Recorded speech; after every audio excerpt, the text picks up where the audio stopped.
Let's go, everybody. Hello, and welcome back to another episode of the LA Poker Roundup. It is November 27th, 2024, and it is episode number 65. And it seems fitting that at the end of this year, at the end of our World Series, we're going to put a cap on the year of the Jeremy. Now, if you don't know what that is, have we got a show for you. We've got with us tonight Jeremy Hamey, one of the premier poker Jeremys in the game, and our probably our number one LA Jeremy. I mean, it's got to be, right? Nobody else is trying to battle. I don't think anyone's even no one's even tried to compete.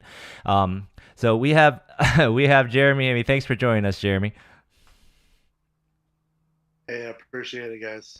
Yep. So for those of you who are completely unfamiliar, Jeremy is one of our local super regs. He's a super grinder. In particular, he is an end boss. He's a true end boss. He's in fact, we'll get to it in a minute, but I have a feeling kind of what started the whole year that Jeremy was, if you recall, Jeremy Becker's little rise to fame over at the Win, and what Jeremy is doing over at the Gardens is pretty similar. I mean, I have to say the dailies at the Gardens are much larger on average than the dailies at the Win were, and the final tables, the cashes, the finishes Jeremy's been putting up this year are insane.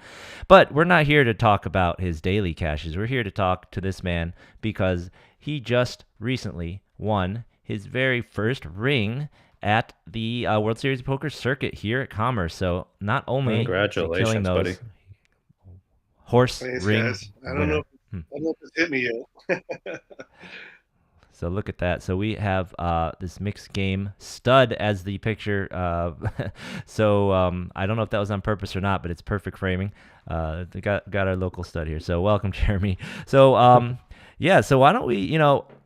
I met, I don't know how long you've known Jeremy, Derek, but I really started to chat with Jeremy and talk with him a lot more, just like in the last year, really since we started the show. So Jeremy's one of the people who really was excited about the show and was really happy to see what we were doing and jumped in to help as much as he could and support. And it's been awesome. Jeremy's a really great guy. And to see his success since then has been really, really cool. But I didn't really know him before then. Yeah, me neither. I think I met Jeremy shortly after you, probably.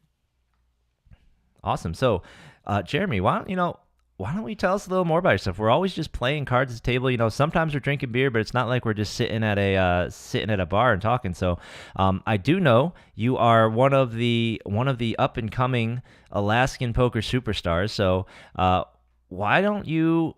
I have so many questions. Like, what is the poker scene like in Alaska? How did you even get into poker and find games to play up there? Yeah, well, I definitely am a child of the moneymaker era where my basketball career had finished. I was deciding to leave the coaching world and just focus on my business and my family.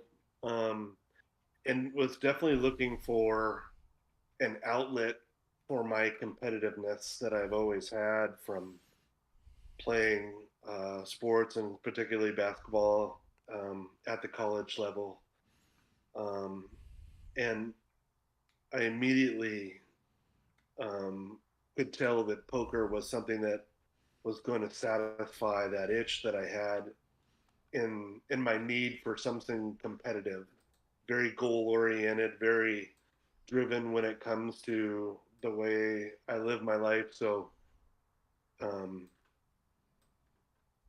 as the moneymaker boom hit, and in Alaska, it was all house games and tournaments.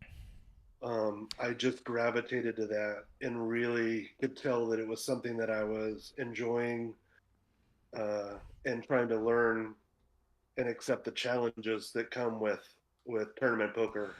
So where in Alaska are you from exactly for everybody? Yeah, born and raised in Juneau, the capital of Alaska. I I left Alaska for college and then returned 5 years later um, as a basketball coach at University of Alaska Fairbanks.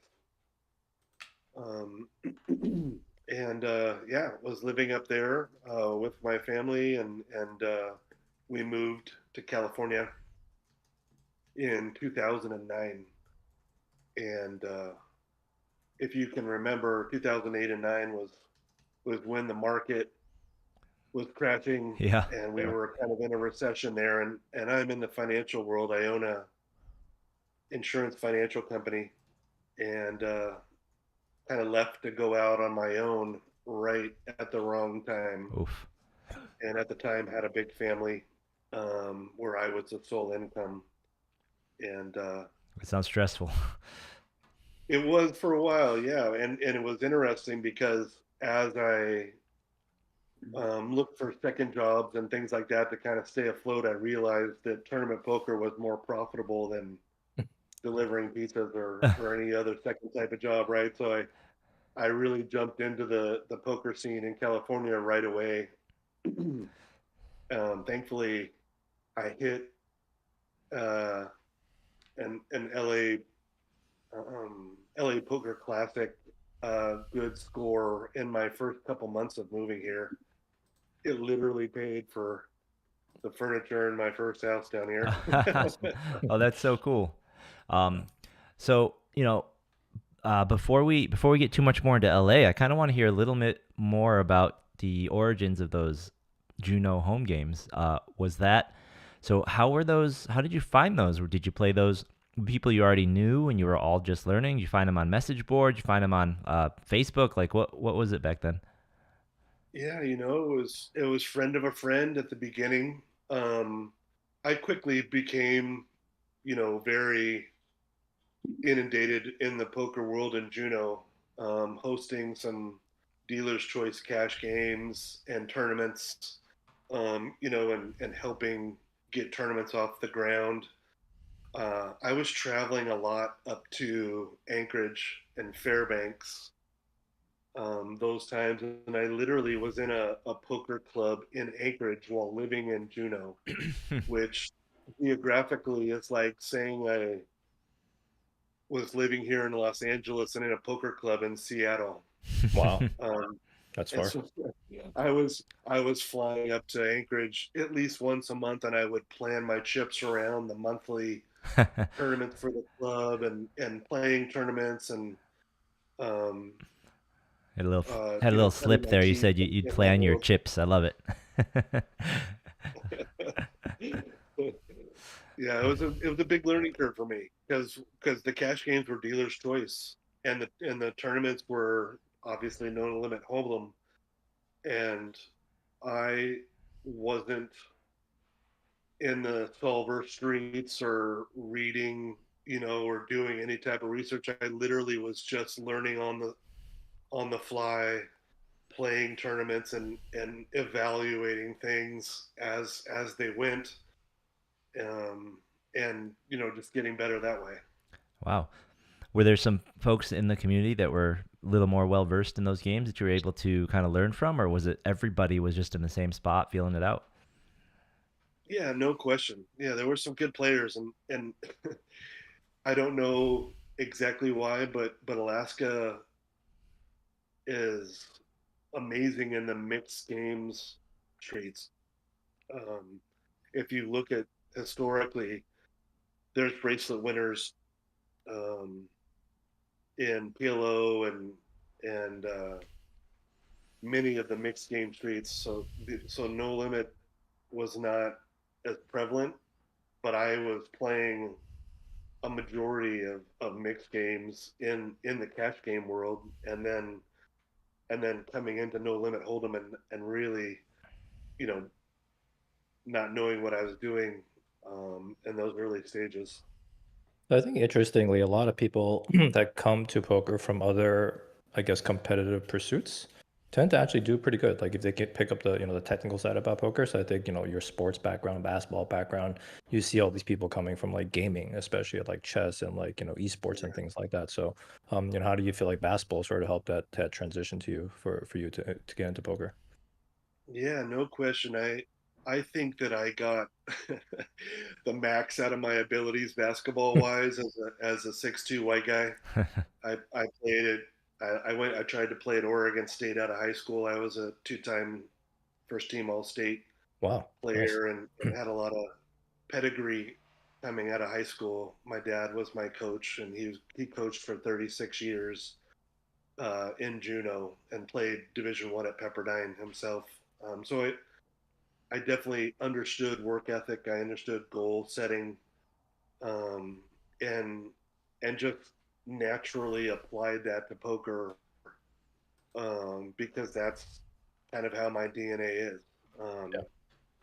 And what I did was look at poker as an income source and as a challenge, and really didn't try to step into the deep end of the pool and the higher stakes until just recently in the last couple of years. Mm.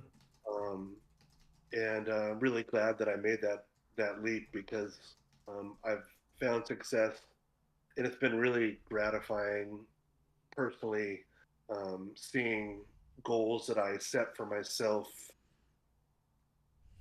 being achieved. Yeah. Awesome.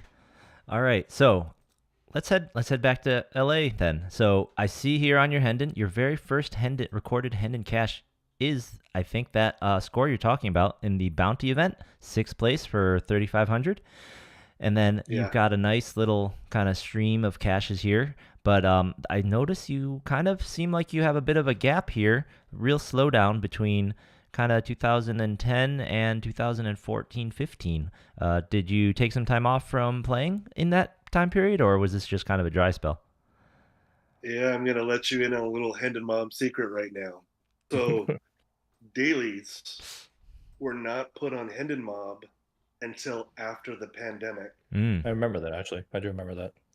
Yeah. Remember there was some so controversy. No because places people at kinda all, didn't want- or Yeah, people didn't want that to happen. I remember when DJ was actually kind of pushing that from the commerce side of things, and a lot of people didn't like that they were going to put dailies on there.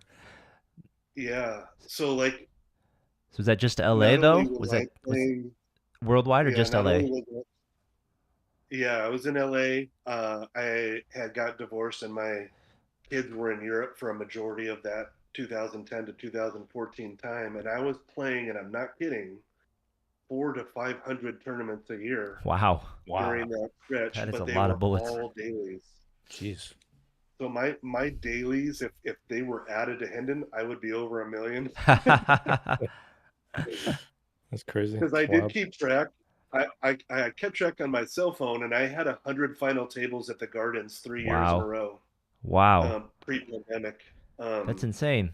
And that was Yeah. back when they had a day and a night tournament, and I would literally, probably several times a week, play both the day and the night tournament. Wow. So I was playing a tremendous amount, but it was only dailies. I wasn't stepping into bigger buy-in stuff, or even going to the biker commerce very much. I was just playing the dailies because it was my comfort zone and closest to my house, and I was having a tremendous amount of success. So I just kind of stayed there. I had a stretch where I final tabled 8 consecutive daily tournaments at the Gardens, Wow. and literally bought a car at the end of that week and a half in That's cash. unbelievable. So you really were. And that's in dailies. That's in $100 tournaments. So like, that was where I really started to understand the game, really master the 20-minute level turbo daily Yep. structure, and get real comfortable in a setting like at the Gardens area. So you were doing the Jeremy Becker before it was even a thing. That's amazing. And we will definitely circle back around and get some turbo daily tips from you near the end here, near the end of the interview. So everybody in the chat, get your questions ready. Make sure we don't forget. We got to pick this man's brain. He's played thousands of dailies, and you're not going to get a better resource. Okay, so Yeah, it's wild that you actually were achieving such consistent success at those things, because those things are so high variance. It's unbelievable. Yeah. You should write a book. You should actually write a book. Yeah, for sure. I mean, if you've heard Derek complain, we know he doesn't run that good there. So he would buy your book for sure. All right, so then I'm happy to see then here in 2016, it looks like in 2015, 2016, you made your first trip to the World Series of Poker, or your first cash, one of the two. So it looks like you're starting to come out of that daily shell and start to play bigger. So what was there some sort of event that triggered that, or someone that encouraged you to do that, or did you just finally decide? Yeah, during those stretches, I had some Alaska friends that were starting to go to the World Series each year, and pick out a few events that they would wrap a trip around, and I would go meet them and play a couple events. I mostly played sit and goes, the one table satellites Yep. at the World Series. During that stretch, I have found a lot of success because the Gardens had the one table tournaments, um, both like double ups and one table sit and goes. Gavin would create those back in the Gardens tent days. Hmm. I felt really comfortable in those structures and just grinded those sit and goes, and I would only play one or two events a year for several years there. Um, but yeah, I started to dip into the smaller buy-in World Series events, and it took me a while to feel comfortable in those. I don't know how your first few events went, but I was intimidated Oh yeah. and didn't play as like I normally played because it felt so much bigger. Yeah. And Totally. then once I started to feel that, you know, that comfortability with realizing that I was as good as a majority of the players that were around me, Yep. and it was okay if I got it in with Ace King early in a tournament where the buy-in was $1,000. Uh, I had that ability to find success at the World Series and start playing more and more of those bigger buy-in tournaments. Yeah, awesome. Awesome. No, I totally understand. The first World Series event I ever played, I hadn't even really started playing a lot of tournaments yet. I just made the trip. I was still living on the East Coast, so it was my first trip to Vegas, my first World Series, biggest tournament I ever played in. I totally understand. I was super tired, didn't know anyone around me. I was like trying to play my best, but at the same time, it's just like you just feel so out of place. It's like I don't know what I'm doing. Everything feels different, but it's poker. Yeah, totally get it, man. Um, all right, so for the folks at home, I'm going to bring up Jeremy's Hendon, and I want you to kind of notice something here. All right, so here you can tell when the dailies start getting recorded here. So we start seeing some dailies here, 19, and just take a look maybe at the dates, makes it easier. 2020, 2022, okay, 22. Now suddenly we're looking at a whole page of results. Okay, 2023. All right, yeah, it's another entire page. Hey, that's a lot of caches. We're recording the dailies, but this year it wasn't last year, but this year you declared as the year of the Jeremy. All right, and then look at what we've got here. So one page, we're only up to June. We've got an entire 2 pages. Still more to go. We've got over 2 pages of results in 2024 here, caches. What made you declare this the year of the Jeremy? What was that trigger, and how are you pulling it off, man?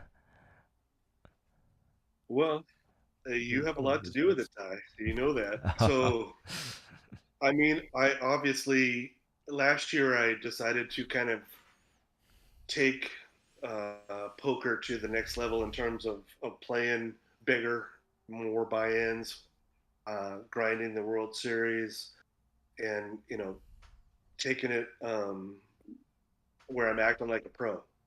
I did not run well. I let it affect my play as I didn't run well last year.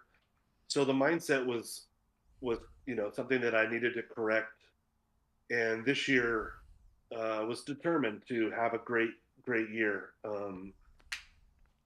Early, like in the spring, when the excitement of the World Series was going on, and we found out that uh, Negreanu was going to create that bet with Mm-hmm. Brandon Tice and Jeremy Becker. Yep.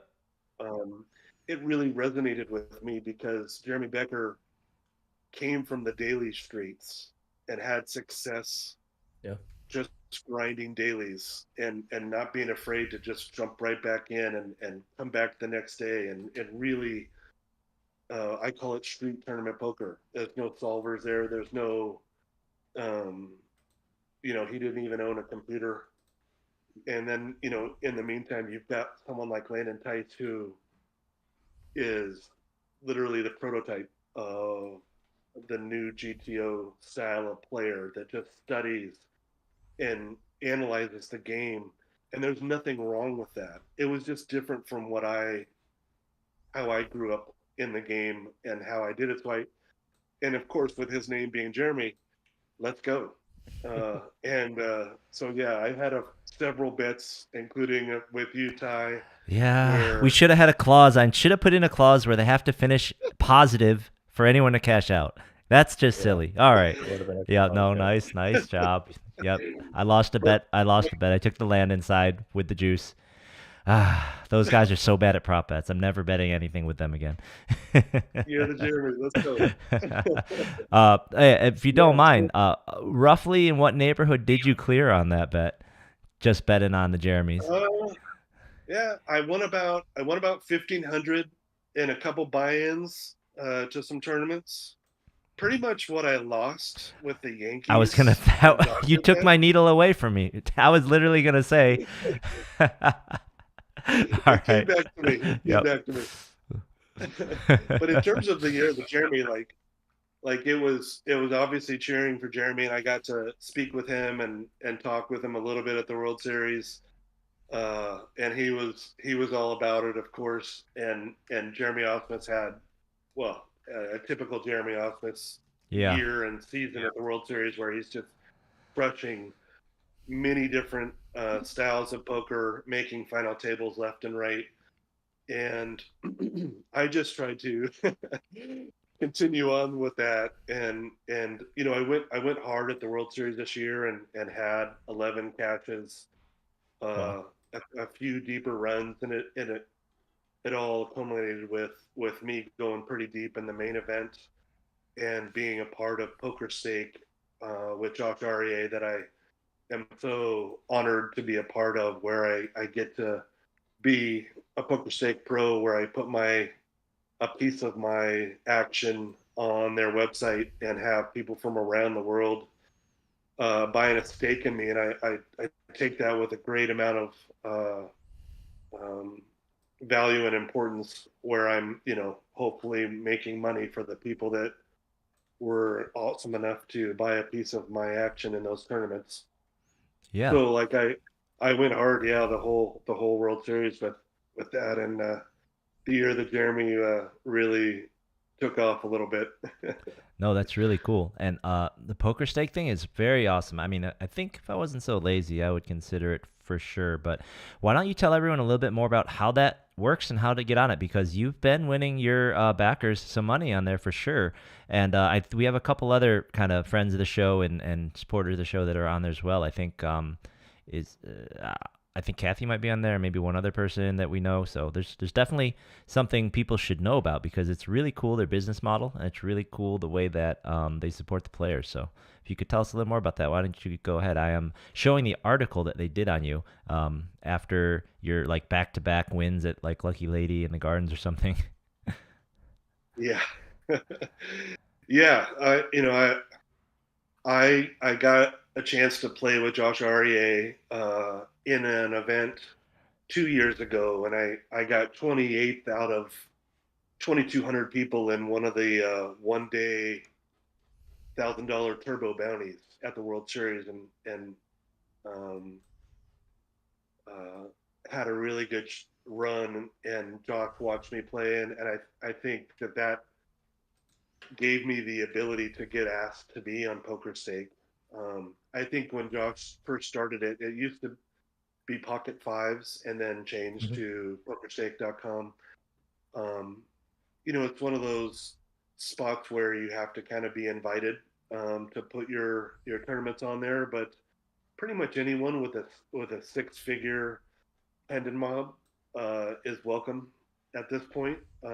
I've seen Josh say anyone with 100K or more in catches would be welcome. Of course, if anybody that knows me, I'd be happy to vouch for them with Josh to get on PokerStake. And basically what it is you're setting the all of the parameters on how much action you're selling of yourself, whether it's 10% or 50%, what the markup is, if any. Um, I don't do much markup, maybe 1.1, maybe 1.2, and some of the bigger stuff like the main event where first place is 7 or 8 figures. Um, but the website handles everything. It's run perfectly. Josh's people do an amazing job behind the scenes. I was honored just a few weeks ago by Patrick, one of the writers for GG Poker and PokerStake, to do an article about me because he had been seeing all of the Year of the Jeremy stuff on social media and seeing that I had a piece of Steven Song's Triton Win where Yeah, I 25x'd my oh, shit. investment, which was incredible. And I obviously know how good of a player someone like Steven Song is, right? So how in the world are you not uh, getting a piece of that when of course you're not able to jump in a Triton event, but you feel like you have a stake in that, right? So it's just a really fun thing, I think, for both the players and the investors, and I really enjoy doing it on both sides. Yeah, Nice. Daniel and Jeremy Osmus has definitely made me some money off of that site too. You got Aaron Zhang in the chat. Looks like he's been sick for 5 days, man. Oh, Hope you feel geez. better, buddy. But he says, Jeremy, you haven't seen me for 4 days. Did you miss him? Yeah, that's my new Gardens Pro. The Commerce has their pros. I'll tell you the Gardens pros. I can list them off right now. Aaron's fastly becoming a Gardens Pro. Yeah, yeah. We sent him your way, and you converted him, man. You Yeah, converted you him big did. time. That's right. Um, so what is the next thing you are going to have up there on PokerStake.com for people? You have anything up there now for people that they could buy? Yeah, this weekend I'm going to put some WPT events that'll be over there here in December. Definitely the Prime and a few other events. I'll probably play a couple mixed game tournaments now that I think I'm good at mixed game uh, tournaments. But yeah, I'm definitely gonna jump in there and put a bunch of stakes on there, and there's lots of good players on there. I mean, I'm always buying pieces of Kathy Chang in her mixed games and some of the big pros as they enter bigger tournaments. There's so many tournaments in December between Paradise and WPT and overseas. There's plenty to choose from. Um, but yeah, I'll be on there putting more tournaments on here in the next couple days when I figure out my schedule. All right. So keep an eye on PokerStake.com over the next couple days, maybe over the next week for Jeremy's WPT package. It sounds like. Absolutely. All right. Hey, so let's get to the most recent thing. I wasn't there. I'm really bummed that I'm not in this picture because this tournament was on a Wednesday, right? I think it was on like a Wednesday, or was it Yeah. Thursday? It was during the middle of the week, and I'm working Yeah. up in Palmdale, and you're winning freaking ring down there, and I can't come down, get in this picture. There all the other cool kids. So why don't you walk us through a little bit? What was this tournament like for you? What was the how many entries were there? Who'd you play? I know you had a couple really good stories. You had to play against some really amazing players. I know you're up there. You said you got a double off of Brian Hastings. So what was this tournament like for you? Why don't you take us through some of it? It was an accident. So I showed up to play the 400 ring event, and uh, ran. Well, it was a pretty gross one.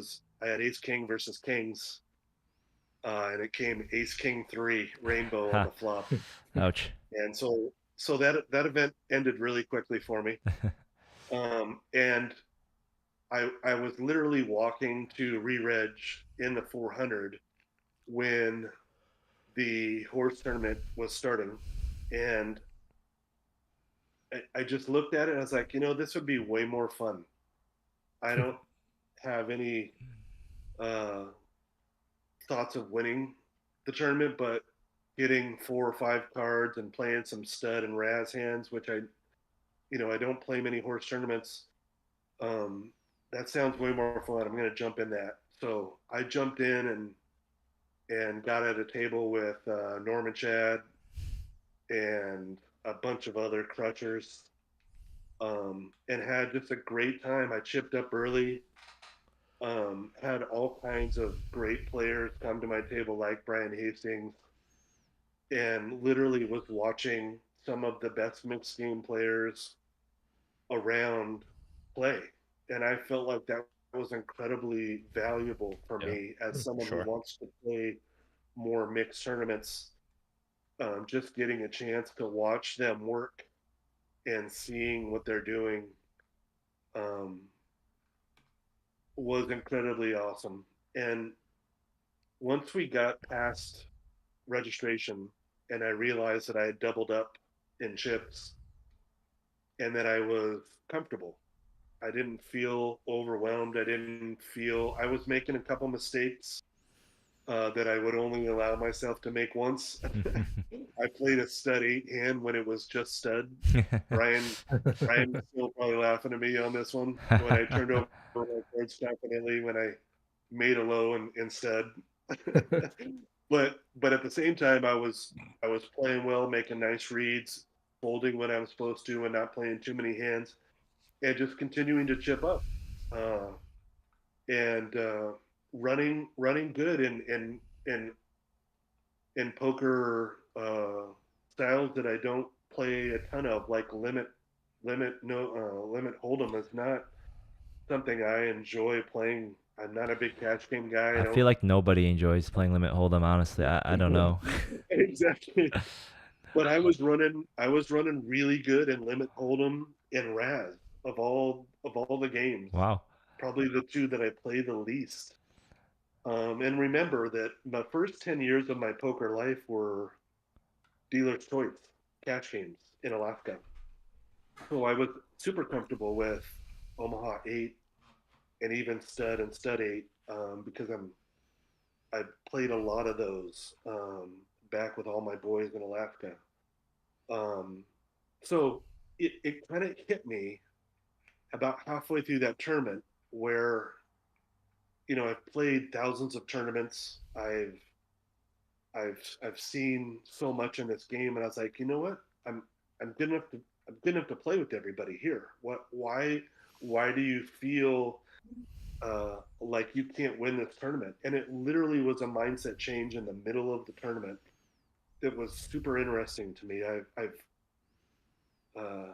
It was definitely a light bulb moment for me, and I went after it to win the tournament the rest of the way. The bubble was incredibly difficult and long and brutal, but I stayed patient, and we had just a crazy bubble hand where the other table we had 15 left, paying 14, and we had a 3-way all in at the other table in a stud 8 game on 6th Street. So there was another card coming, and 2 of the players had made full houses, which in stud 8 is pretty tough. And the other one had a flush and low draw, and so they piled it all in, and the guy that won the hand scooped the other 2. So we not only burst the bubble, but he went from being an above average chip to having like half the chips in play.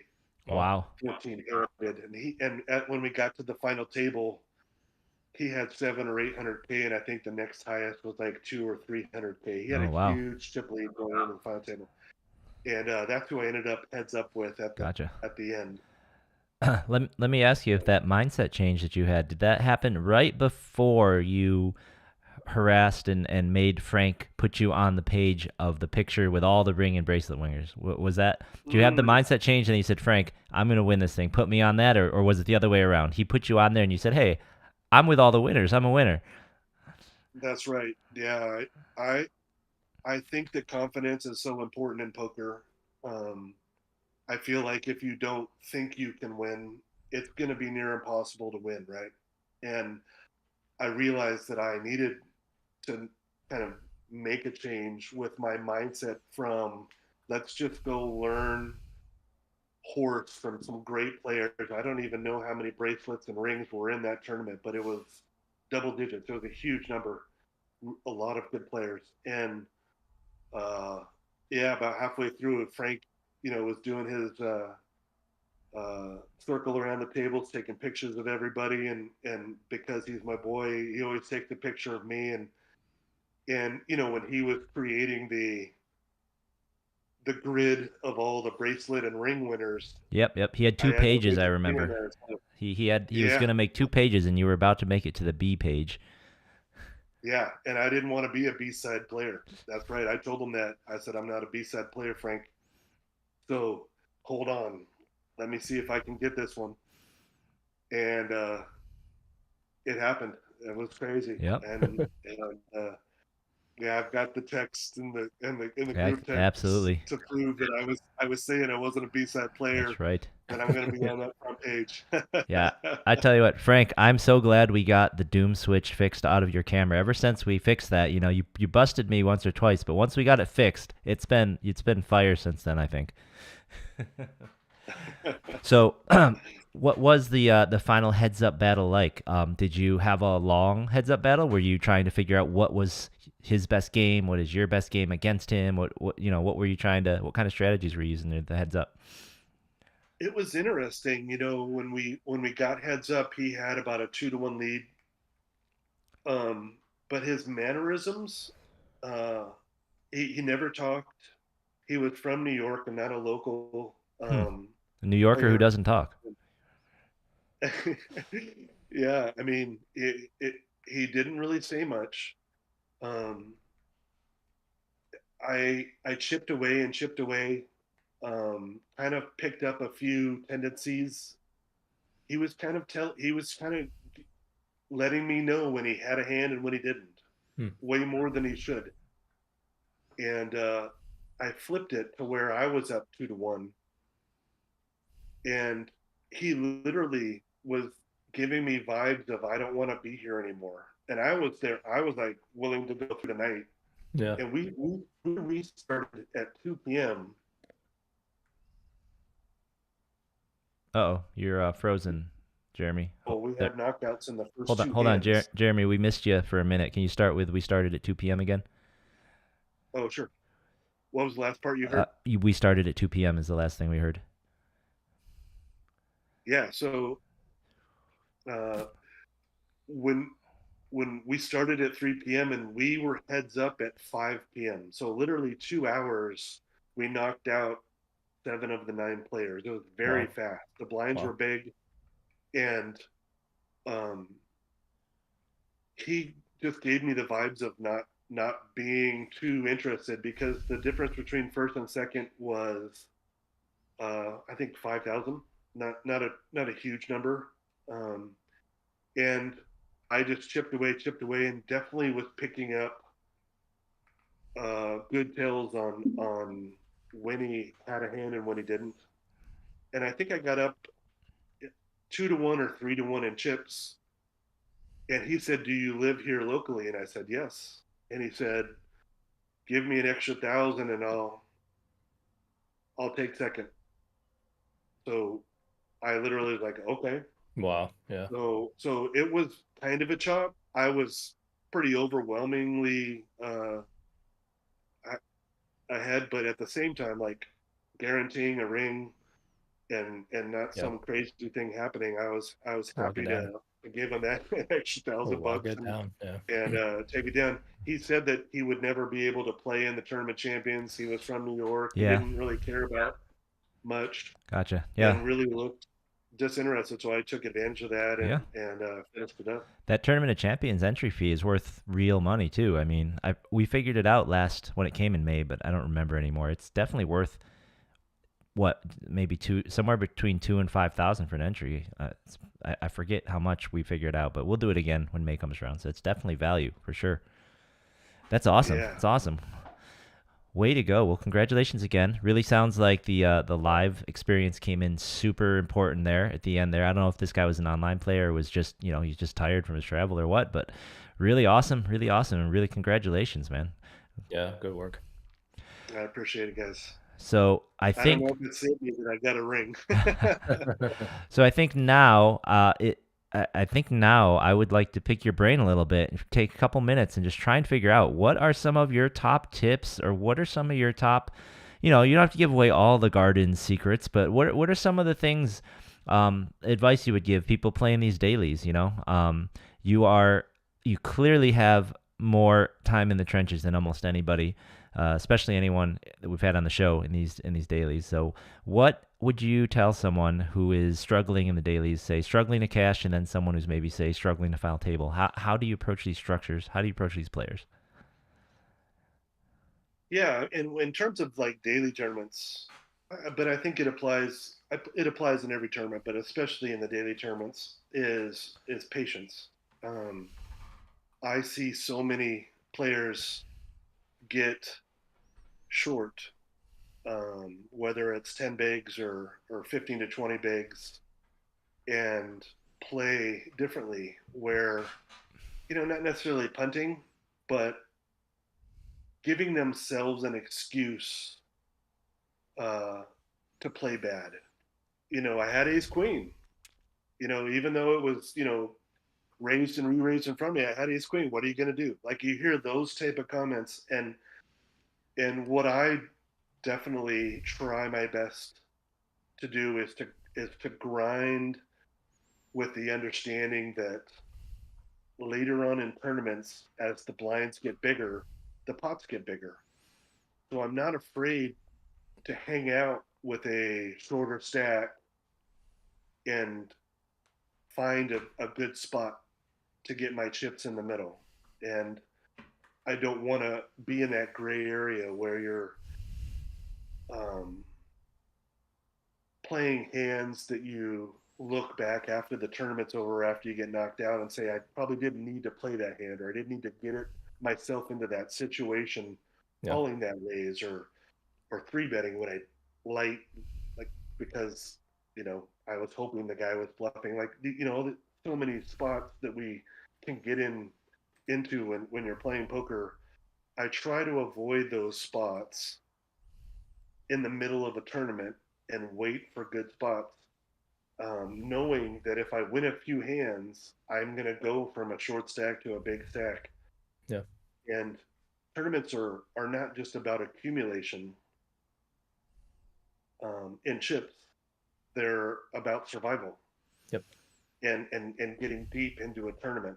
And when we all have stretches in tournaments where we're card dead and we're not getting anything to work with, and sometimes there's just nothing you can do, right? But a lot of times there's a waiting period that you can try to work your way through to get to a part where you're starting to get hands and run well and then spin it up.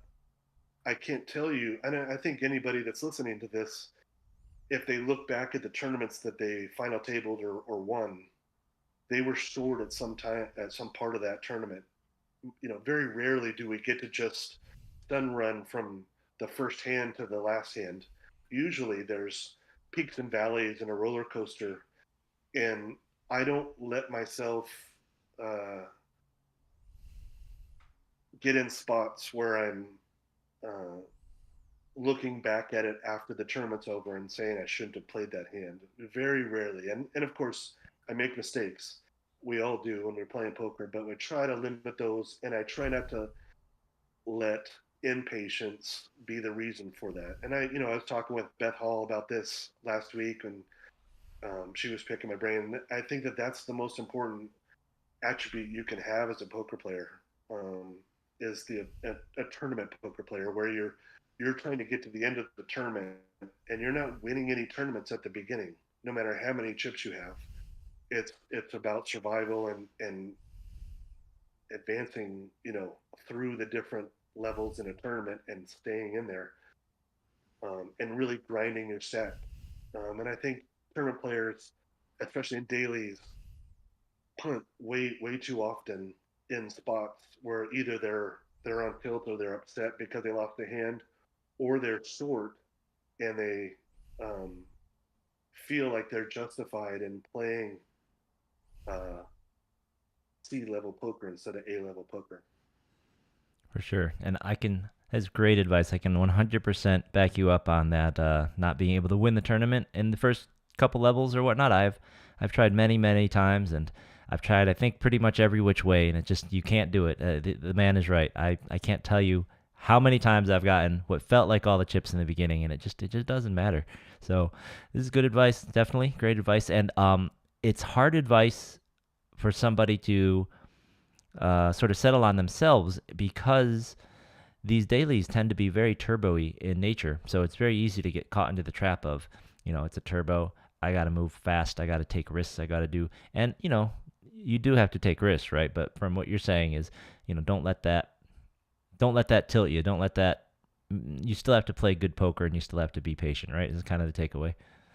Yeah, that closer yesterday was definitely a turbo, and I was down to like 3 bigs, and I just hung around for 3 bigs until I was able to spin it up, and then I was, one like not a flip, but I was one bad hand away from making a very deep run at that final table.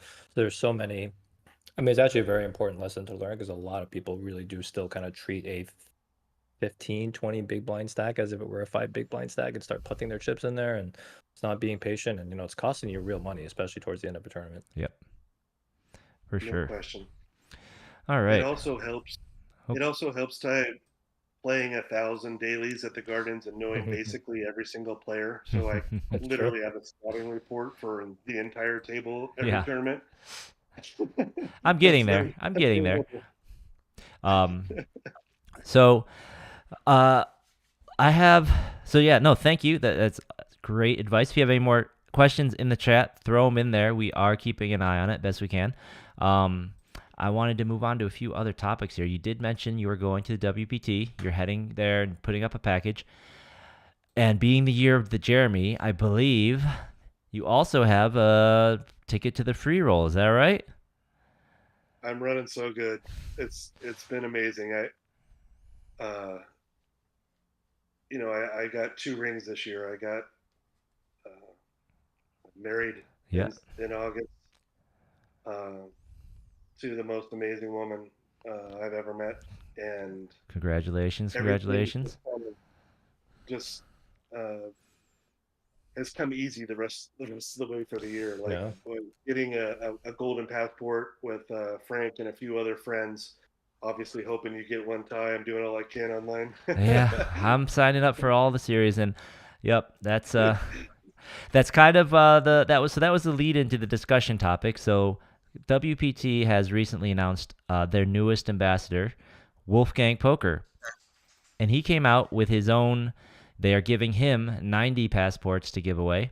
The same deal. Sign up for WPT Gold, use the promo code, and then you are into his set of giveaways, and I would have said, his set of random giveaways, but they're not probably random. They're whatever he chooses to do. So, Derek pulled one instantly off of Schwan when she was doing random giveaways. She's not doing random giveaways anymore, as far as I can tell. The last thing she's doing is a home game thing, and now she's going to do some sort of post your best relationship advice, and she'll just pick what she likes kind of thing. And this kind of brings up all of these things bring up a interesting point, and by interesting I mean kind of a little bit of a feel bad, and I posted about it a little, and I just want to bring it up because this is probably the first tweet I've done ever where more people in the poker community actually looked at it, because I think this really kind of resonated with a lot of people. David Williams jumped in on this thing too. My tweet was that just and my point, I know it can come across as sour grapes, but even if I had won one on the first day, I would have still posted this and thought the same thing. The main point is simply that they had this big giveaway, which is amazing, to an amazing free roll, amazing value for the community. But when they did the promotions in the start of it, they really didn't explain anything. And the way the contest works is so crazy and doesn't really make any sense. I mean, typically we would all think, hey, they're doing a giveaway, sign up today. Today's the first day of the giveaway. Well, I'm really excited. I like your product. I'm a good customer, right? I'm going to sign up immediately. That should make my odds really good. Well, maybe, probably not though. Honestly, this thing Wolfgang's doing is likely to be one of the best. He's probably accurate. It's all hyperbole in his post, but he's probably pretty accurate because you can only get on that if you haven't signed up yet. So if you've already signed up, and there are people who signed up for influencers who only got like 10 seats, 20 seats, and then they're like stuck there because once you use a code, you're stuck with that code. Now, they've been doing a lot of other drawings, right? Also, that was totally unknown to all of us, but we've all been entering those drawings, Twitter, reposts, blah, blah, blahs. They're also going to do some giveaway seats on the site. I think that's smart. They're going to include them with free rolls or include them as prizes and actually as random drawings to, I think, some satellites they're going to run.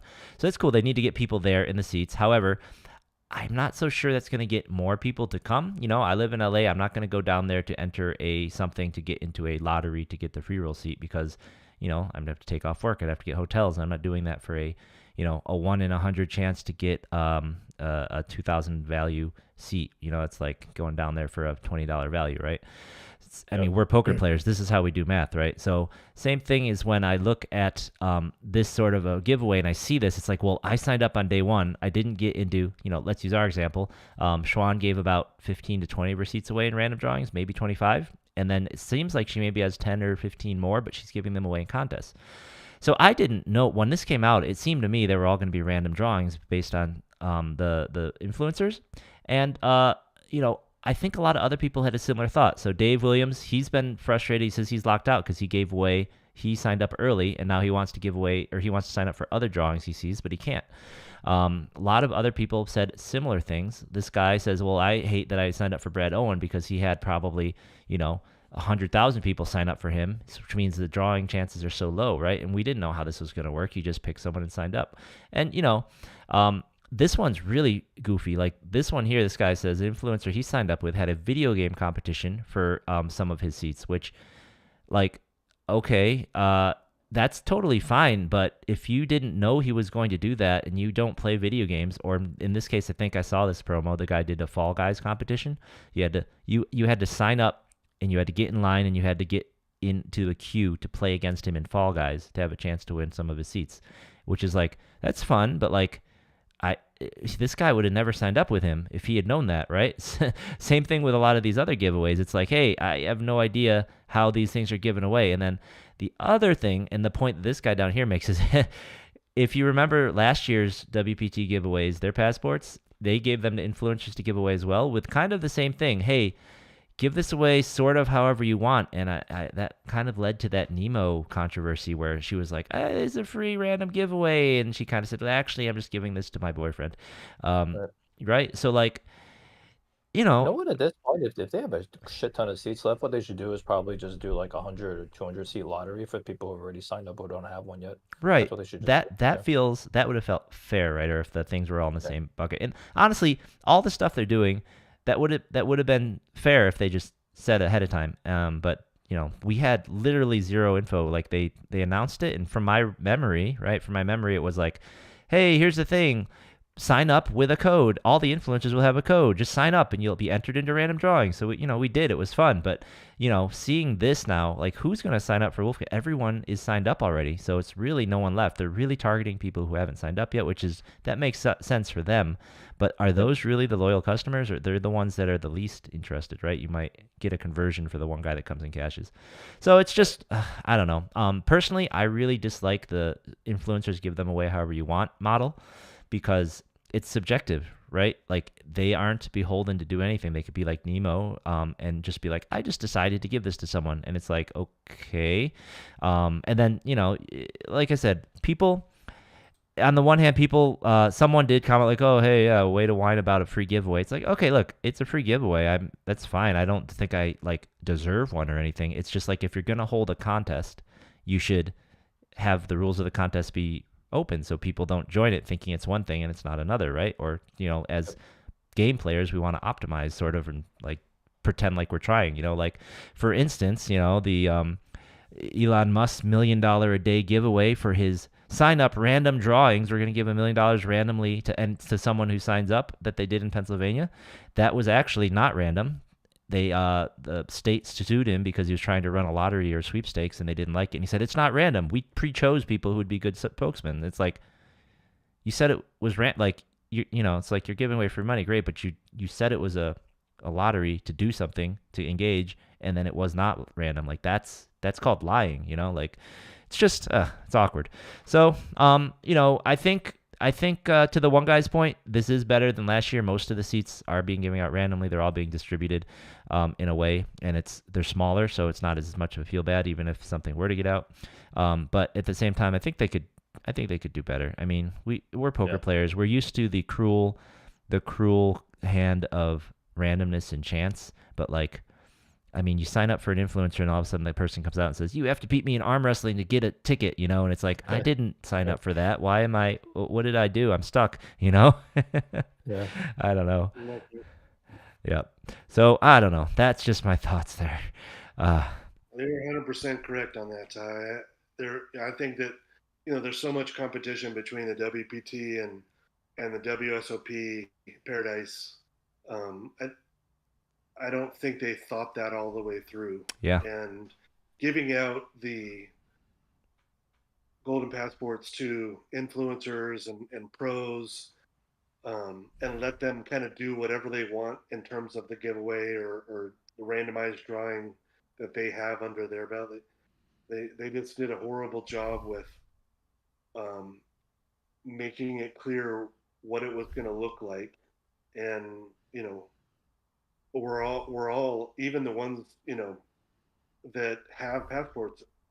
I have no idea how I got my passport. I didn't know if it was through my original entry or through Caitlin, which was the person I chose to run through. I don't know. I just got an email. And so she never congratulated you or anything? She never did a post saying you won it from her? I thanked her, and she didn't know that I won. So I don't know. Yeah, so no idea. They literally are just giving out to anybody they feel like. I mean, like, who knows how it works?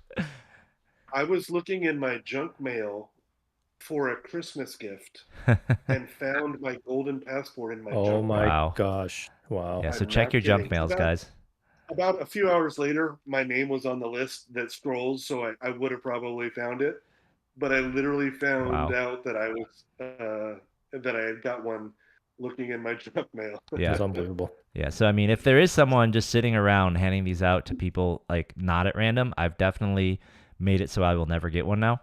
But I just think that's just like my core belief is that these things should be like, life should be fair, things should be fair. That's all. So good luck to all you guys. Good luck, and shoot, you made me forget the next thing I was going to say with the junk mail story. I just made me think I have to go check my junk mails. I'm reading Xander. So with the seats in Vegas, what I had seen, like I said, during a bunch of the satellites they run, I think probably for the main event, maybe for some of the other events, they're going to, at the end of registration, randomly draw from people who registered for passports.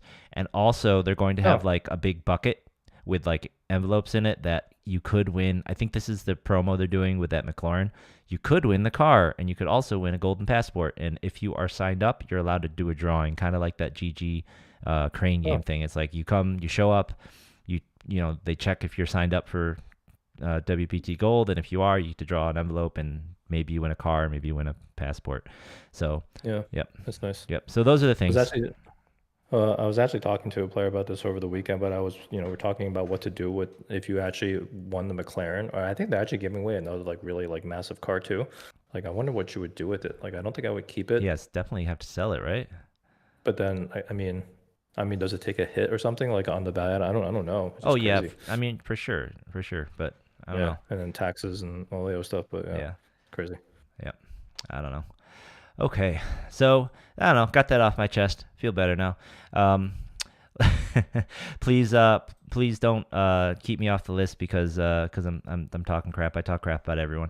We've got it on good. We have it on good authority that almost everybody around here is annoyed that we talk crap about them a little bit. But it's like one of my favorite shows, South Park. We talk crap about everybody. So, and we say good things too. So speaking of the place around here, let's start. Let's do some results, and then we'll swing back around to wrapping up the World Series once we get through the World Series results, because that circuit just ended, and it was for the most part, pretty fantastic. So we'll talk about the good, we'll talk about the bad, and we'll spend a few minutes talking about how the rest of us did, since we didn't all win rings like old Hambone here. So let's start with the results at Jeremy's home base and Aaron's new home base. Let's head over to the Gardens and look at what they've been up to in the last week. So since we were last on, the Wednesday bounty recap, I believe, is the one that we left off on.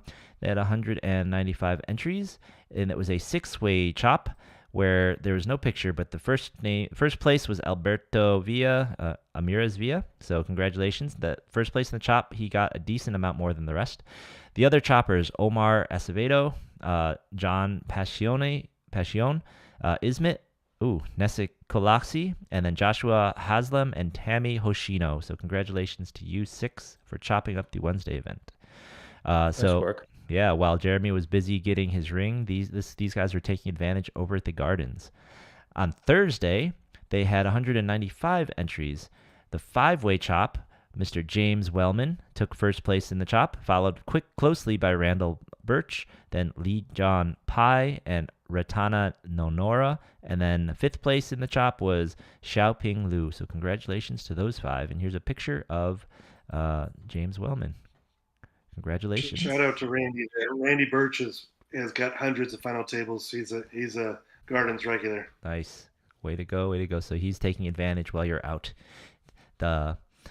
On Friday had a moneymaker, the jacket, and there was an ice cream bounty on him. So I'm pretty upset I wasn't there on Friday to get the ice cream. I hope he runs this one back. You need to run this one back this weekend, Kevin. I need to get me some free ice cream. So here's the jacket. Look at that. They're getting the floorman. Glorious. Getting the floorman his jacket here. Love this guy. Man, I'm so upset this guy turned floor, though, because he was the dealer in my big win, and I would like him to stay a dealer. He's clearly lucky for me.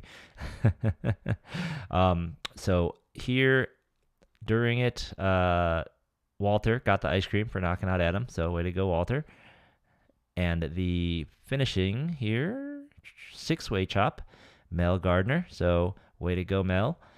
He took first in the chop, followed by Clementi Granovsky, and then Quincy Vassar, and then Paul Hillary, Sean Owens, and 6th place Keith Phipps. So congratulations to you 6. And here we got Rachel and Mel posing for the picture with the ladies. Nice work. All right, and then Sunday. Sunday's always huge. I think. Wait, is this Saturday or Sunday? That was Friday. This is Saturday. Saturday, 238 entries. It looks like Martin Rabin was the winner in an 8-way chop. So way to go, Martin. Does not have a top 8, but this is Martin. Way to go, Martin. Martin reg as well. He's got a hoodie on, Jeremy.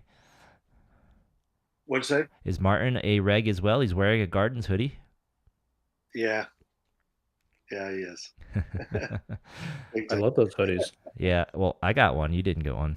So I think He's a blaster. Gardens blaster. That's right. LA Blasters. Here we go. And then Sundays, the always huge Sunday bounty recap, 344 in the Sunday. I love that Sunday event. I can't wait till there's nothing going on. I'll come down, blast away in that thing too. And they went all the way down to 3 before there was a chop. So remember, guys, this is a $130 entry tournament. And in a 3-way chop on a $150 tournament, this Michael TT won 5,800 plus bounties in a $130 tournament. And that was with the chop. So this is sick. 2nd place in the chop, Timothy Britton. And 3rd place, Ki Kim. Congratulations to you 3. 3-way chop in this huge tournament. Way to go. It's a nice stack of bounties he's got there, too. It looks like at least $200 worth. All right. And what was that? Wednesday? Or is this... all right, whichever day this was. Yeah, Wednesday. The Wednesday bounty event. So the Wednesday bounty event here, I guess, finished early enough for us to get the winner. This is an hour ago. Hot off the presses. Keith Chung winning 5,300 in bounties in a 6-way chop. That's pretty fantastic. They had 308 entries on a Wednesday tournament, on this Wednesday bounty. 5,300. Jeremy, I'm sorry. We cost you a lot of money by having you do this interview here. I'm surprised you didn't do it from the table, to be honest. So in this Wednesday event, actually, it ended an hour ago, though, so you could have played. So way to go. That's huge. $5,300 in a 6-way chop, man. That's music to your ears, Derek, now that you chop all the time. I take that Yeah, $5,300 $5,300 for a Wednesday afternoon. Why not? I mean, they Jesus Christ. finished at 9. Jeez. But I mean, how I guess oh no, it's 5,300 plus bounties. Yeah, plus oh my bounties. God. And he's got 1, 2, 3, 50, 375 in bounties, 400 in bounties here. So It's freaking wild. yeah, that's incredible. Yeah, it's actually pretty amazing to watch. So Wednesdays and Thursdays structure at the Gardens is exactly the same. The only difference is there's a $25 bounty, and you're getting twice as many people, or at least twice as many Entries for sure.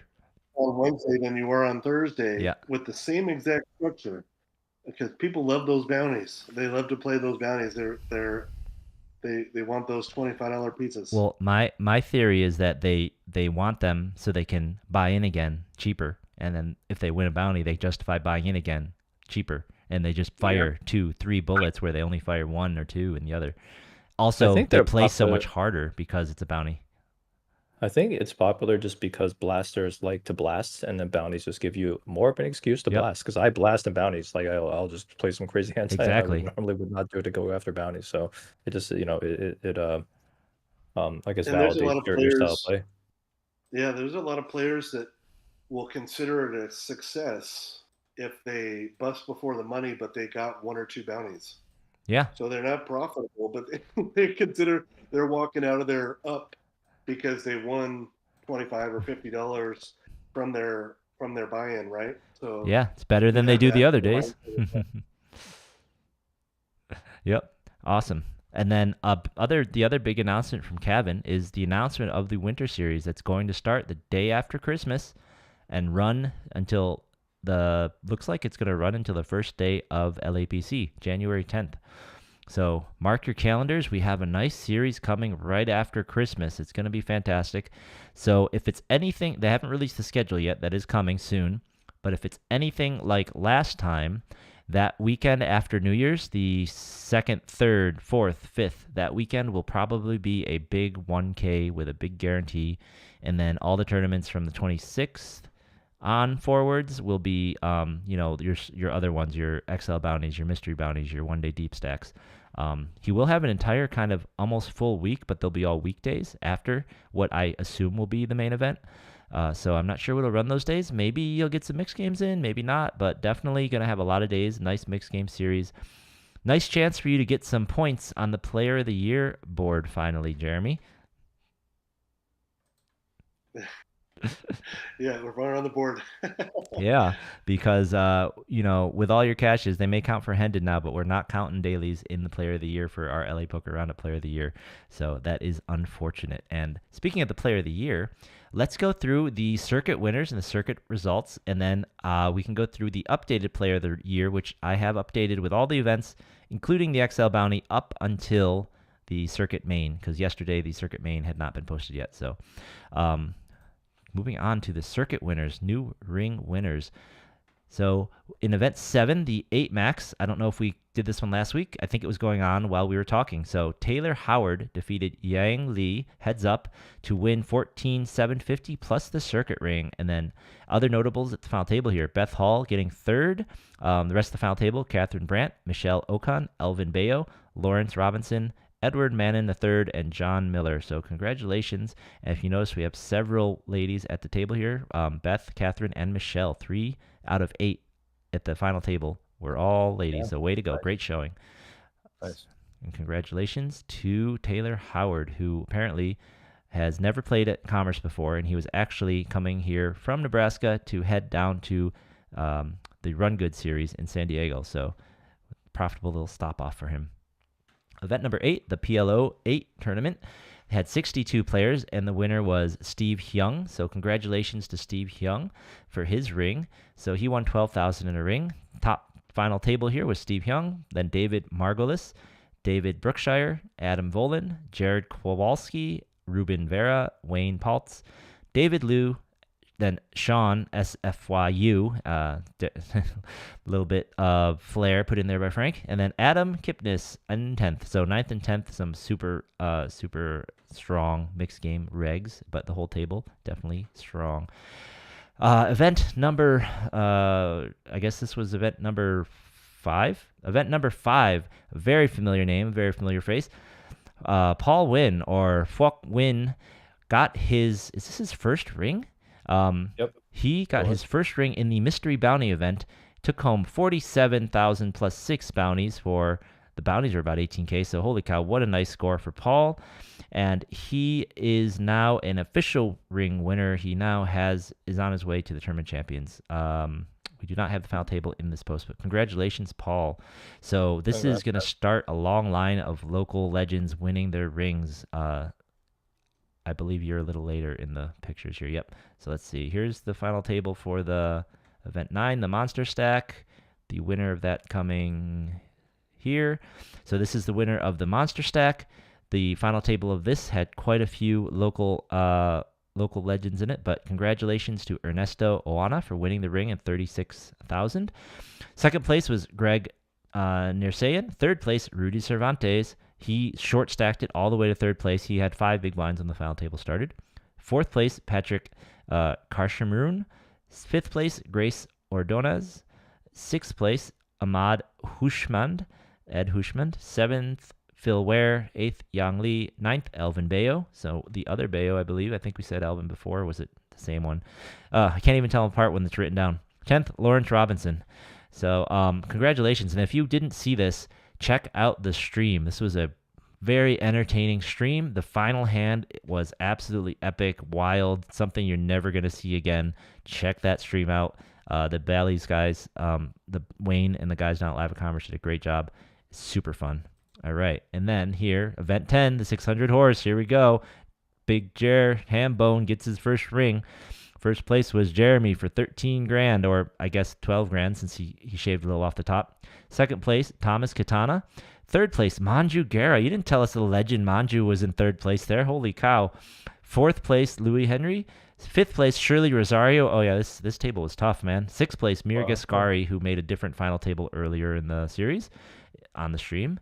I believe the mini-main, actually. Seventh place, Robert Miles. Eighth place, Javid Havani. And ninth place, Carlos Rodriguez. Jeez. Yeah, it's a tough table, man. Congratulations.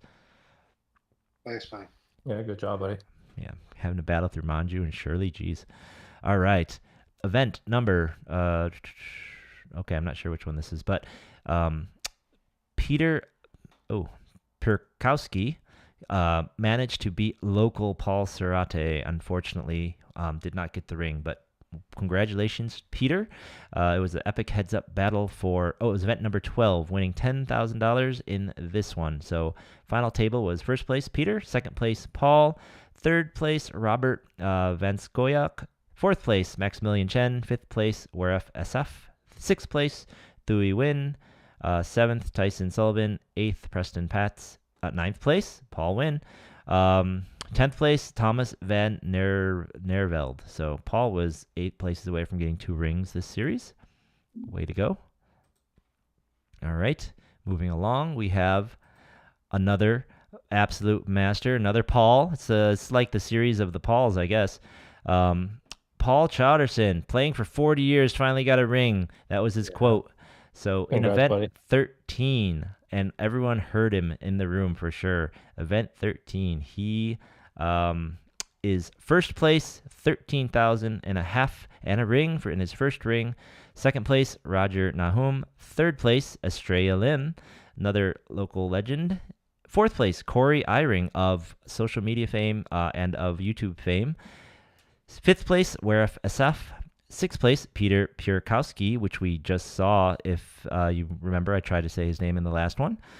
Seventh place, Andres Garcia. Andy, way to go, Andy. Eighth place, Thuy Win. I just read his name as well, so another good showing there. Ninth place, Jason Light. And 10th place, Ronald Ballack. So congratulations to that foul table. Congratulations, Paul. Nice work, buddy. All right, this is more like it. Let's get some more locals rings. Starting 4-1 at the heads-up play, I guess. Britton Purvis got the win over Sammy Tarani in event 14, the 400 no limit, and that got him. There's apparently Frank's noticing a streak of first-time ring winners, so let's go. Oh, geez. Okay, so I guess at least 12 of the first 13 were first-time ring winners. Man, that's awesome. So congratulations to Britain, first place, 14 grand. Second place, Sammy, 9 grand. Third place, Alex Freeberg. Fourth place, Leonidas Gisane. Fifth place, Jishuan Luo. And sixth place, Yuval Sharif. Seventh place, Gergen Yesayan. Eighth place, Jamie Dulipin. Ninth place, Jay Song. Jay Song made the final of the mini main. 10th place, Gary Simpson. So congratulations to all of those. And apparently Margot Brooks, who plays on HCL sometimes, got her very first tournament cash by finishing 14th. So way to go. Wow, her first tournament cash? Yeah, well, you know, Surprising. new player, cash player. All right, so Okay. let's jump on ahead to actually, we're going to save Matt for last. Let's jump over here to event 16, the 1K. So in the 1K, final table was stacked. The winner came out, Andrew Wisdom, for 38K. Way to go. Congratulations. Apparently that's his third ring. Second place, Baptiste Carr. Third place, Michael Persky. Fourth place, Fernando Gonzalez. He's apparently from the Commerce Poker Pro team, so way to go. That was a potentially a free roll. Fifth place, Lam Win. I believe he's a Gardens reg, right? Sixth place, Anthony Denovi. Tony, way to go, Tony. Seventh place, Peter Cross. I think everybody knows this local champ here. Eighth place, Xavier Kaiblue, another Commerce Poker Pro here.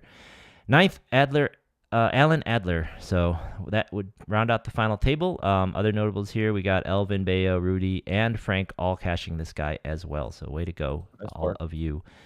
Oh, lots of events. Here we go. So in the seniors event, this was a 2-day 1 event, which was unusual for seniors events, I think. But when it all wound down, where's the guy's name again?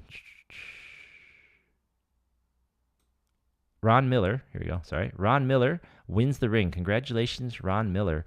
And in second place was Thuy Win. So this is his third final table, I think, in just this reading here. So way to go. Ron Miller from Santa Fe Springs apparently hasn't played in a tournament in a while. So congratulations on winning the seniors event. All right, a couple more events to go. We have the $2,000 high roller here. Winning this guy was Dewey. What's his last name? What's Dewey's last name? Dewey Dong. Dewey Dong. I believe he was is he one of the Mega Millions winners? He is. Yep. So Dewey. Yep. So local winner, local pro here. Dewey Dong gets the ring, taking down Sammy Tarani. So Sammy gets another second place in this guy. Always a bridesmaid. And I don't think he has the whole final table here. So we're getting the results too fast. Frank hasn't had a chance to update the post. They will be updated later with the rest of the final tables. But congratulations to Dewey. Let's see here. We've got more events. I'm trying to power through. It's getting late for me. All right. Here we go. The last ring, the closer. I believe you were down there playing in this guy. I think we will see your name somewhere. Yep, 10th place, Derek Kwan. You know a couple of them.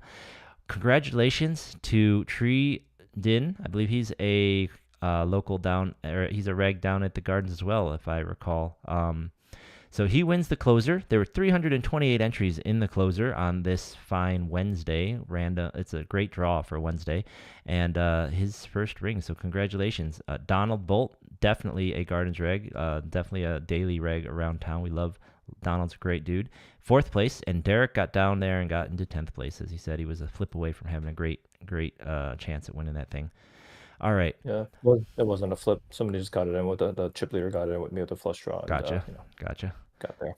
Ha. Donald, man, he was He was showing some good hands in his stories, man.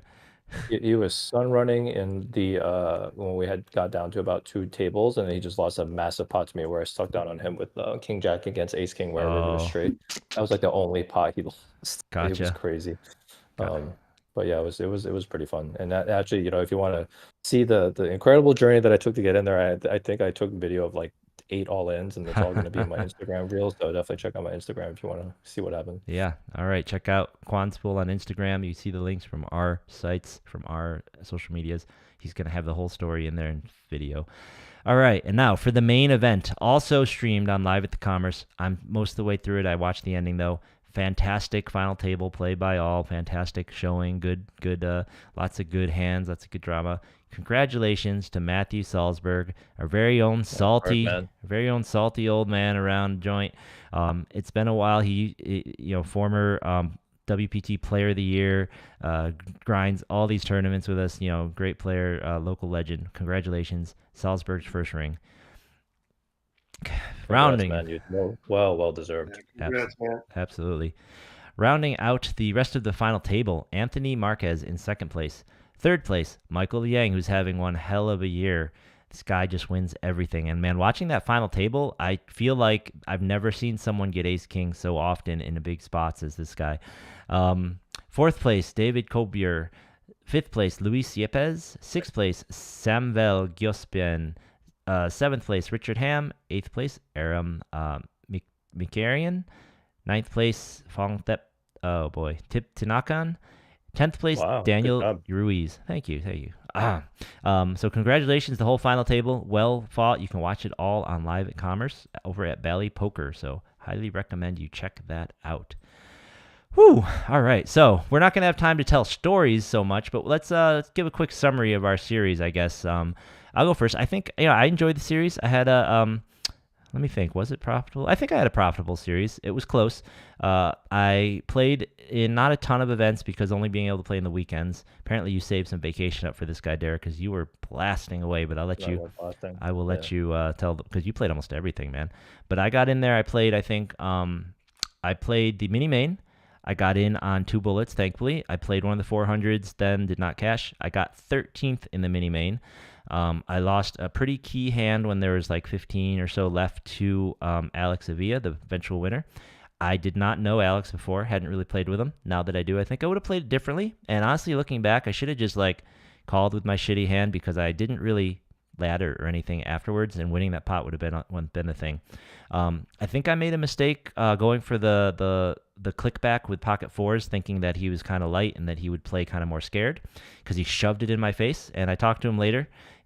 I'm pretty confident that he's telling the truth. He said he just jammed it back in my face with ace queen off. And I think that's kind of wild, but it's in character, and I should have, that the fact he's willing to do that made my play awful. But I could have just called and we could have ran it like true LA Blasters. But anyways, 13th was pretty good. Got 13th.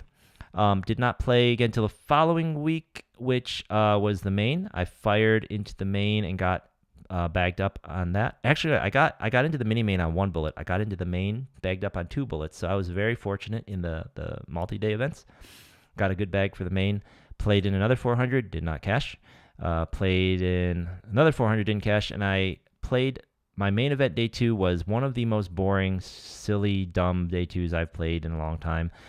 Literally folded for an hour and a half. My VPIP was, it's not in the percentages. It was like 1. And then I got down to like 12 big blinds, got jacks in the blinds, jammed on an open and lost a flip, and I was out in 95th, I believe. Then I played the 2K, and there was some funness there. We had a really fun table for a minute. The table was the LA Poker Roundup. It was the LA Poker Roundup meetup game. It was me, you, Frank. We had Rob Gill at the end. We had Rudy come to the table. We had I had Tony at the table for a minute, but we busted him and sent him to your first table. And then we had Sohail for a minute. Yep, Sohail for a minute. Yeah. And we had Young right? Yeah, so it was a really fun table. Rob and I threw a last longer on each other. We were stacked up near the beginning, and then this absolutely ridiculous hand happened this insane hand happened where Rob and I have like all the chips at the table. I've got like 130, he's got like 120. And I opened from early with 6s. Pretty much the whole table calls. I think it was like 5-way to the flop. Flop is ace 4-4.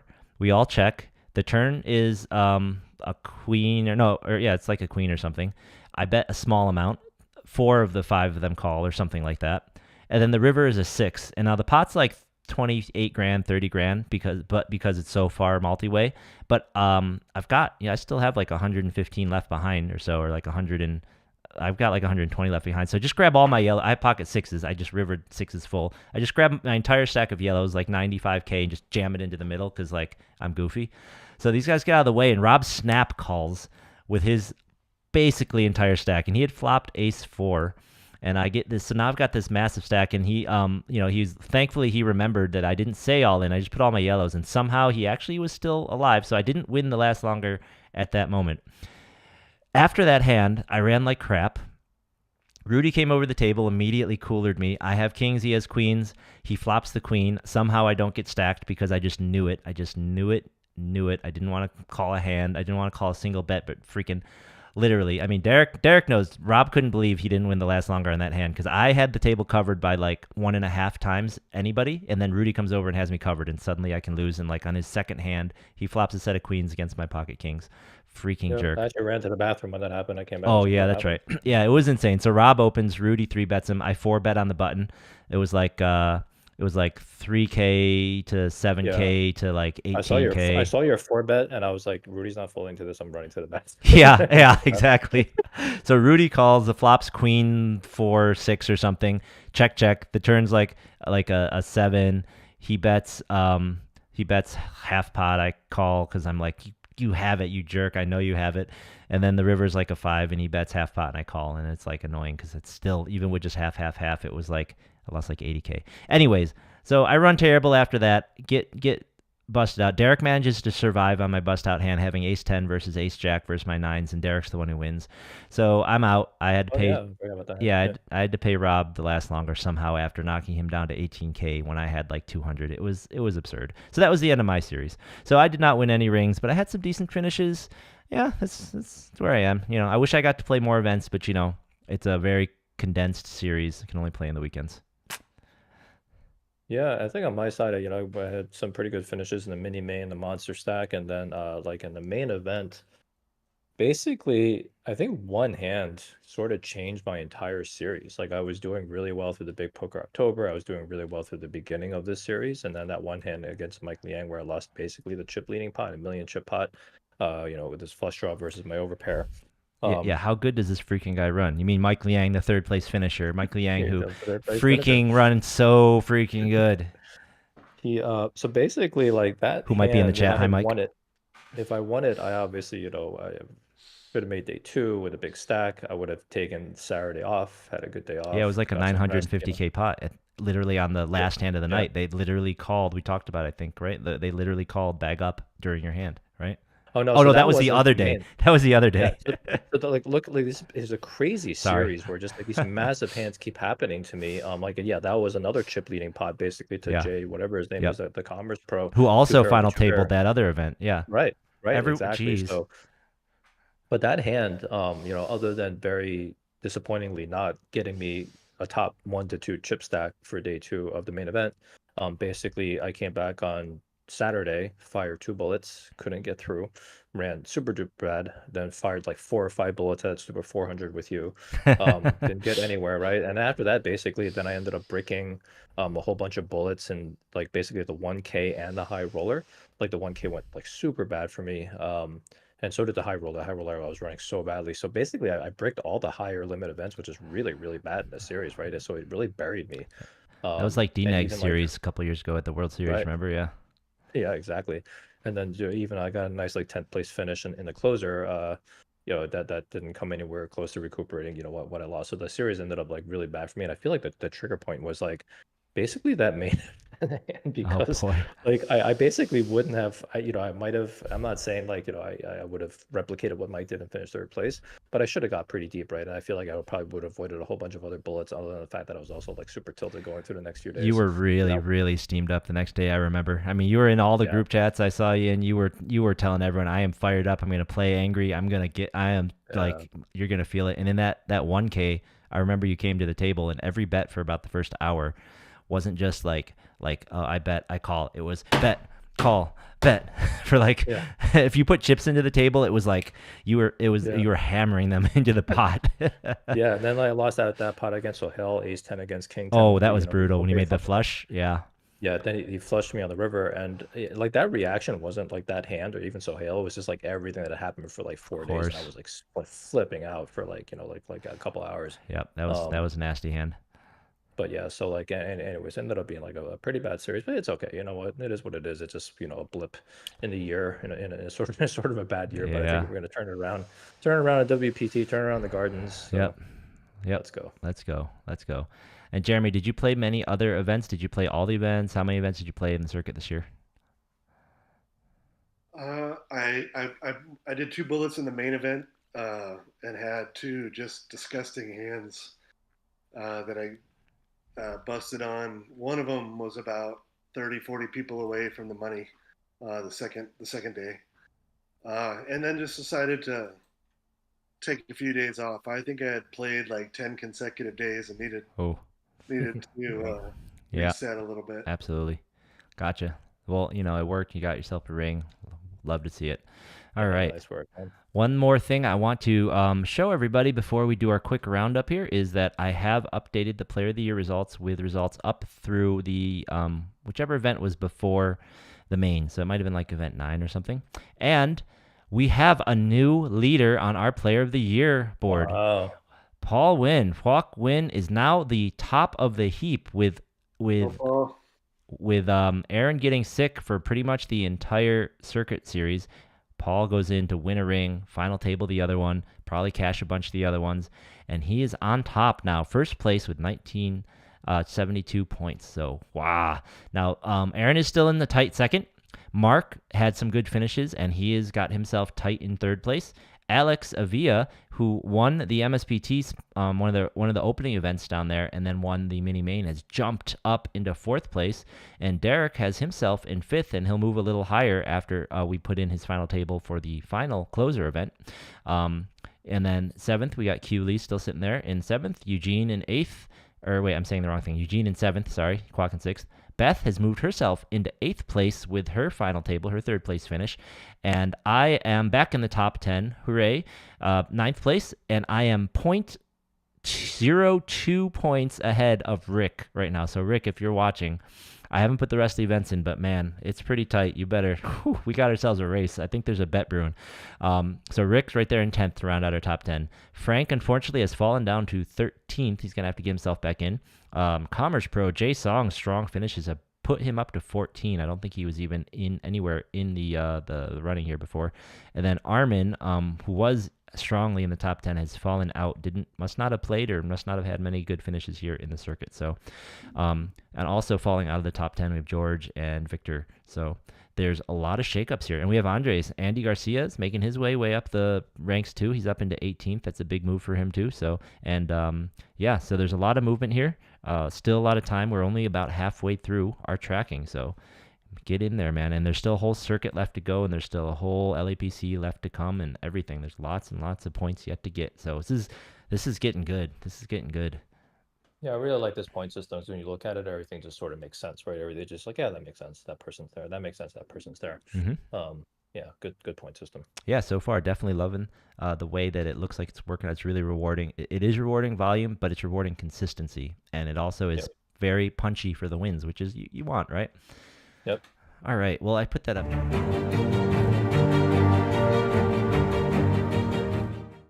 All right.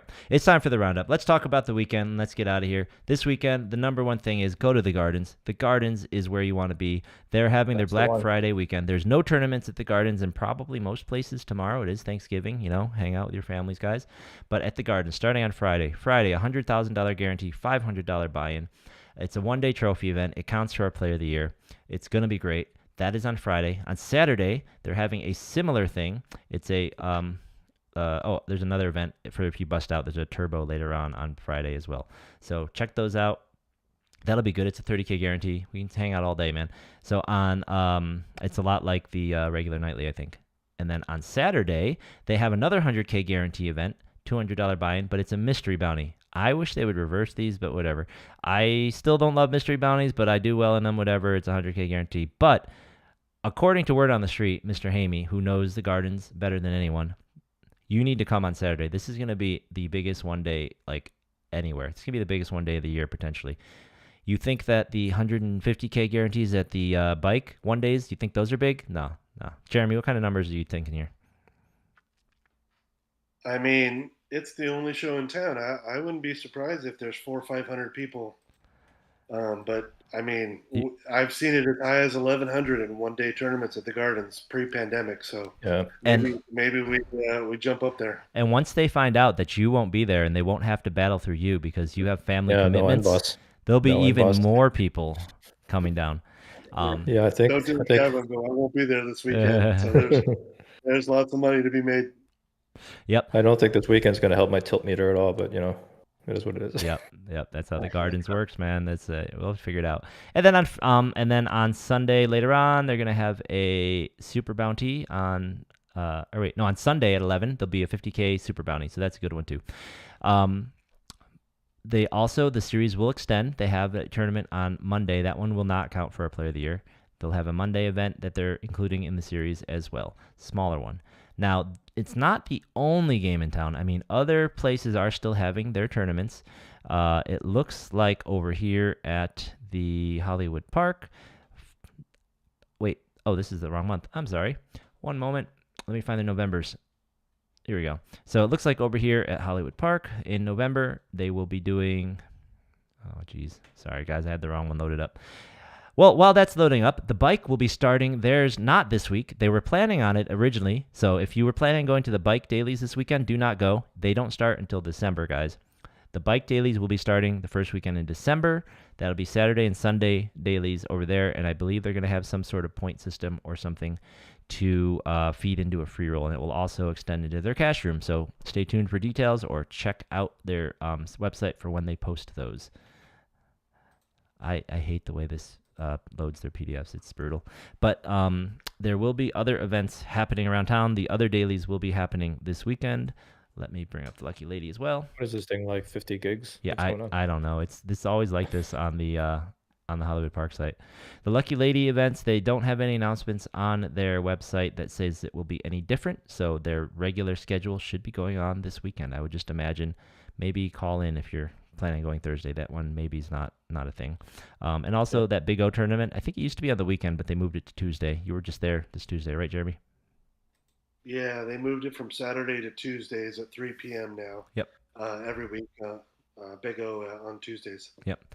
So, the lower buying tournaments over at Lucky Lady are still happening. But if $500 in your price range, you want to be at the Gardens, that's where you want to be this weekend. All right. Well, the Hollywood Park thing's not loading, so I guess we'll just let whatever. I'm looking at the smaller version of their schedule. It's just their regular ones with nothing happening on Thursday. So that is basically all there is to it. All right, guys. We're a little long this week, but we had to have Jeremy on. Had to celebrate the ring. Cheers, buddy. Thank you, everyone, for joining us.